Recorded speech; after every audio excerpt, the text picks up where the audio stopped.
मेहमान, respected teachers, असांजी भेणूं, अस्सलाम वालेकुम। पहिरीं त मुंहिंजे लाइ इहा इंतिहाई एज़ाज़ जी ॻाल्हि आहे जो अॼु मां हिते मूंखे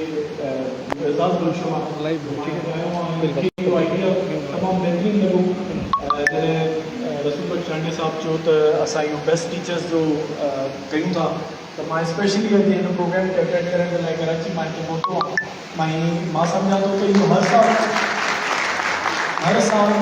मूंखे इहो ॿुधायो नाइब साहब त हर साल इहो प्रोग्राम थींदो आहे। मां सम्झां थो त जीअं शाह साहब इहा ॻाल्हि कई त असां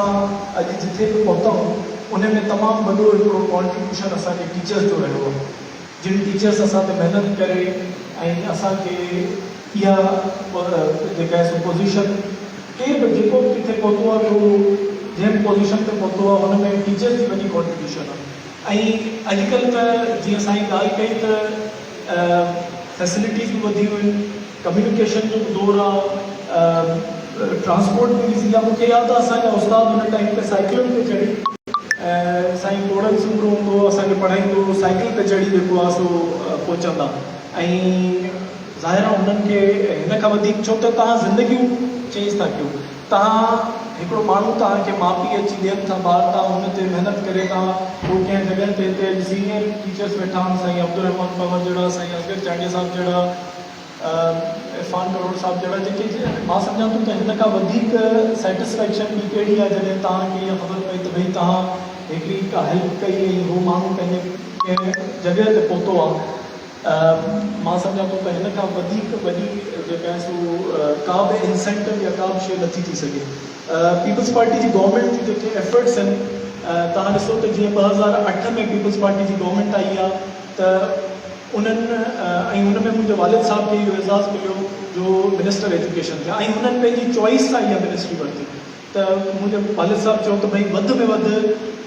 मां अगरि कुझु कॉन्ट्रीब्यूट करे थो सघां त उहो मां एजुकेशन जे थ्रू करे थो सघां त असां सिंध में बहितरी जेका आहे सो आणे सघूं। ऐं उहे रिफॉर्म्स जेके शुरू थिया उन टाइम ते जेके रिफॉर्म्स थिया उहे सभिनीनि खां पहिरीं हुन में टीचर्स जी भर्ती जेका आहे सो मेरिट ते, हाणे प्योरली मेरिट ते टीचर्स भर्ती थियनि था। ऐं उहो सिलसिलो उन में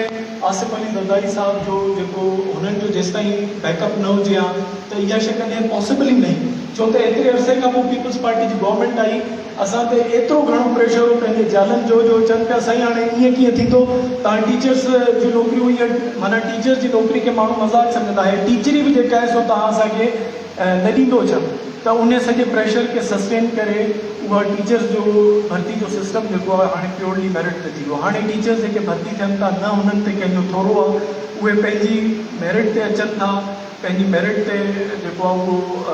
भर्ती थियनि था ऐं हुनजो नतीजो असांखे नज़र ईंदो। छो त को बि तव्हां शइ करणु था वञो त इमीडिएटली न, इट टेक्स 10 years त हुनजा जेके असर आहिनि, हुननि जा जेके रिज़ल्ट्स आहिनि उहे तव्हांखे नज़र अचणु शुरू थी वेंदा। तव्हांखे ख़बर हूंदी त उन गवर्नमेंट में पाकिस्तान जे आइन में आर्टिकल 25A विधो वियो, उन में फ्री एंड कंपल्सरी एजुकेशन जेका आहे उहा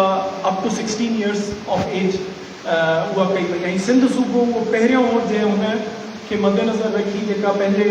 कानून आंदो ऐं उहो असां वटि जेका आहे सो सिंध असेंबली उहो कानून पास करे छॾियो त भई फ्री एंड कंपल्सरी एजुकेशन। पर मूंखे अफ़सोस हिन ॻाल्हि जो थो थिए त अॼु ताईं का हिकिड़ी बि पिटिशन कंहिं ॻोठाणी जी तरफ़ां दाख़िल न कई वई आहे त भई असांजा ॿार जेके आहिनि इन कानून जे तहत जेको आहे असांखे up to 16 years of age असांजी